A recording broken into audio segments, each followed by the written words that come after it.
នៅភូមិដាច់ស្រយាលមួយក្រោមជើងភ្នំខ្មៅមានរឿងព្រេងនិទានពីមហាស្បែកគង់ដែលជាវិជាអាគមបុរាណអាចធ្វើឲ្យអ្នកហាត់មិនខ្លាចកំបិតមិនខ្លាចភ្លើងអ្នកភូមិគ្រប់គ្នាខ្លាចមិនហ៊ាននិយាយពីវាព្រោះគេជឿថាវិជាត្រូវបណ្ដាសាយប់មួយភ្លៀងធ្លាក់ខ្លាំងខ្យល់បក់គួរឲ្យព្រឺសម្បុរក្មេងជំទង់ម្នាក់ឈ្មោះតារាដើរតាមផ្លូវព្រៃទៅរកឪពុកដែលបាត់ខ្លួនជាច្រើនថ្ងៃស្រាប់តែជួយផង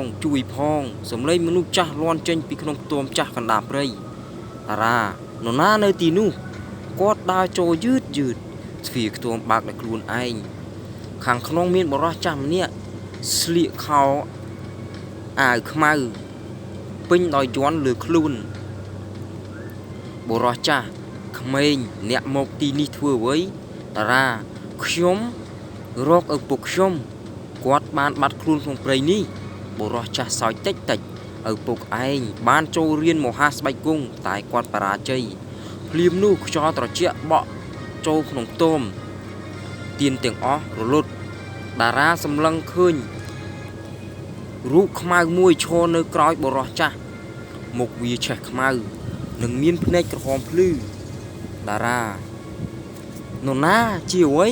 បរិសចាស់នោះជាអ្នកដែលរៀនអាគមខុសគ្រូស្រាប់តែរូបខ្មៅនោះស្រែកយ៉ាងខ្លាំងហើយរត់សម្ដៅមករកតារាភ័យរត់ចេញពីក្នុងខ្ទមទាំងភ្លៀងប៉ុន្តែពេលគាត់ងាកក្រោយខ្ទមនោះបានបាត់ទៅហើយនៅសល់តែសម្លេងមួយលាន់ពីក្នុងព្រៃបើចង់ដឹងការពិតមកភ្នំខ្មៅនៅយប់ថ្ងៃពេញបូរមីតារានឹងទៅភ្នំខ្មៅឬហើយអ្វីជាអាថ៌កំបាំងរបស់មហាស្បែកគង់បន្ទាប់ពីយប់នោះតារាមិនអាចដេកបានទេសំឡេងមកភ្នំខ្មៅនៅតែលាន់ក្នុងត្រចៀករបស់គាត់ព្រឹកឡើងម្ដាយតារាបានឃើញកូនអង្គុយស្ងៀមនៅមុខផ្ទះតារាកូនកុំទៅភ្នំខ្មៅអីឪពុកកូនបាត់នៅទីនោះតារាខ្ញុំត្រូវតែទៅខ្ញុំចង់ដឹងថាមានអ្វីកើតឡើងចំពោះគាត់ម្ដាយស្ទាក់ស្ទើររួចយកខ្សែកបុរាណមួយឲ្យគាត់នេះជារបស់ឪពុកកូនគាត់ធ្លាប់និយាយថាបើមានថ្ងៃណាមួយកូនឡើងភ្នំខ្មៅឲ្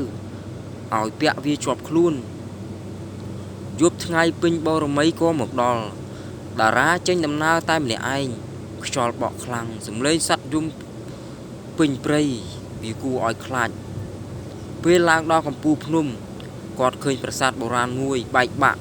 ពួរពេញដោយស្មៅនិងយ័ន្តអាគមសរសេរពេញជញ្ជាំងស្រាប់តែឯងមកដល់ហើយឬ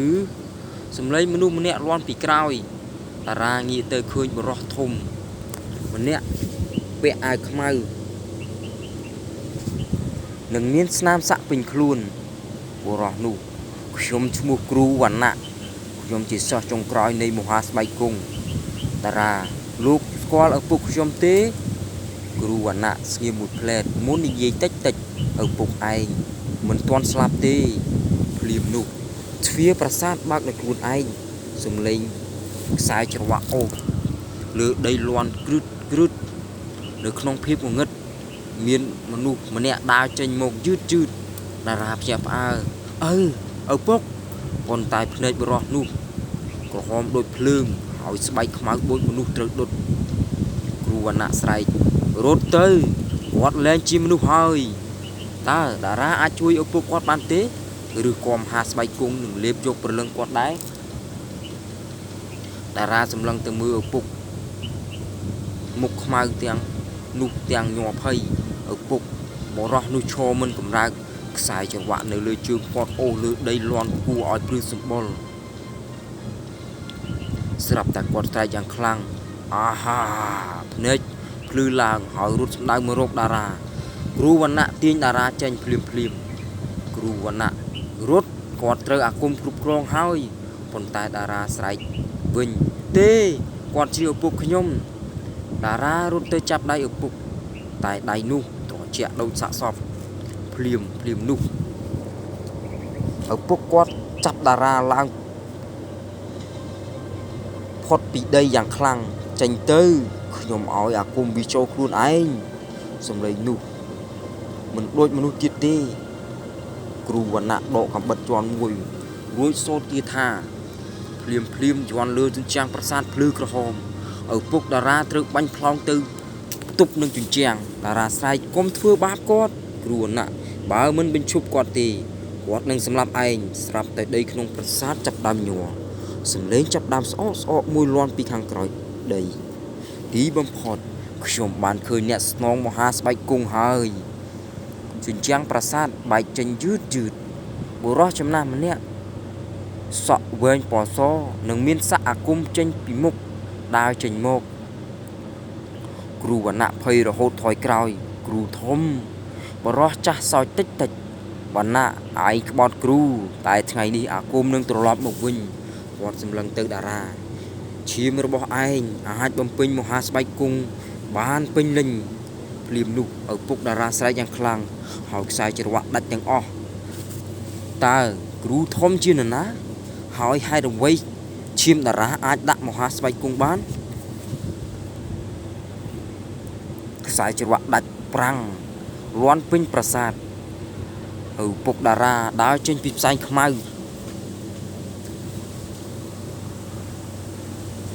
ភ្នែកក្រហមរបស់គាត់សម្លឹងទៅគ្រូធំដូចមនុស្សឈួតគ្រូវណ្ណៈស្រែកតារាថយក្រោយប៉ុន្តែគ្រូធំសោយតិចគ្មានប្រយោជន៍ទីអាគមក្នុងខ្លួនគាត់កំពុងភ្ញាក់ឡើងវិញតារាចាប់ដើមឈឺក្បាលខ្លាំងស្រាប់តែគាត់ឃើញរូបភាពចំណាយក្នុងខួរក្បាលឪពុកគាត់កំពុងអង្គុយក្នុងពិធីអាគមគ្រូធំយកមកជុលសាក់យ័ន្តលើខ្នងគាត់ហើយសូត្រមន្តបារាណដែលអ្នកដែលទទួលមហាស្បែកគង់ត្រូវបូជាឈាមកូនចៅខ្លួនឯងតារាភ្ញាក់ខ្លួនភ្លាមអត់ទេវណ្ណៈបែរមកមើលតារាឪពុកឯងធ្លាប់ព្យាយាមរត់គេចពីពិធីនេះដូច្នេះគ្រូធំដាក់ទណ្ឌកម្មគាត់ឲ្យខ្លាចជាមនុស្សមិនស្លាប់មិនរស់គ្រូធំដើរមកយឺតតែឥឡូវឈាមអ្នកស្នងបានមកដល់ហើយភ្លាមនោះយន់លើខ្លួនតារាចាប់ផ្ដើមភ្លឺដល់ខ្លួនឯងខ្សែបុរាណដែលម្ដាយឲ្យក៏បែកចេញនៅខាងក្នុងមានក្រដាស់យន់តូចមួយគ្រូវណ្ណៈភ្ញាក់ផ្អើលនេះជាយន់បិទអាគមឪពុកតារាស្រែកខ្លាំងហើយចាប់ក្បាលខ្លួនឯងដូចមនុស្សកំពុងឈឺចាប់តារារត់ទៅមុនវាយកខ្លួនកូនតែគ្រូធំក្រវីដៃមួយផ្សែងខ្មៅព័ទ្ធជុំវិញប្រាសាទទាំងមូលទ្វារទាំងអស់បិទជិតគ្រូធំគ្មាននរណាចេញពីទីនេះបានទេលុះត្រាតែមកទីស្បែកគង់ចប់ស្រាប់តែដីក្រោមដីមានដៃខ្មៅជាច្រើនលូនចេញមកចាប់ជើងតារាតើតារាអាចរួចពីពិធីបូជាឈាមនេះទេហើយយន់បាត់អាគមអាចបញ្ឈប់គ្រូធំបានឬអត់ដៃខ្មៅបានលូនចេញពីក្រោមដីចាប់ជើងតារាជាប់តារាស្រែកជួយផងគ្រូវណ្ណៈ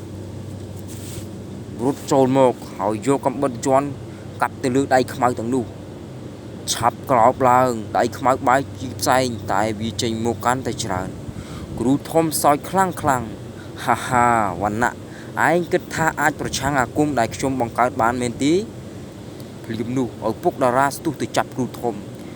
ទាំងពីរវាយប្រហារគ្នាខ្លាំងរហូតជញ្ជាំងប្រាសាទបែកខ្ទេចគ្រូវណ្ណៈស្រែកទៅតារាយន់នោះយកវាបិទលើទ្វារអាគមសង់ខាងក្រោយតារារត់ទៅកាត់ផ្សែងខ្មៅទៅដល់ទ្វារថ្មធំមួយដែលមានស្នាមឈាមនិងរូបយន្តបុរាណស្រាប់តែសម្លេងខ្សឹបលាន់ជុំវិញគាត់បើបិទវាឪពុកឯងក៏ត្រូវស្លាប់ដែរតារាស្ទាក់ស្ទើរគាត់ងាកទៅមើលឪពុកដែលកំពុងឈឺចាប់និងស្រែកដូចមនុស្សកំពុងត្រូវអ្វីមួយស៊ីប្រលឹងឪពុកតារាធ្វើទៅកូនកុំឲ្យអាគមនេះរស់បន្តទៀតទឹកភ្នែកតារាហូរតែខ្ញុំមិនចង់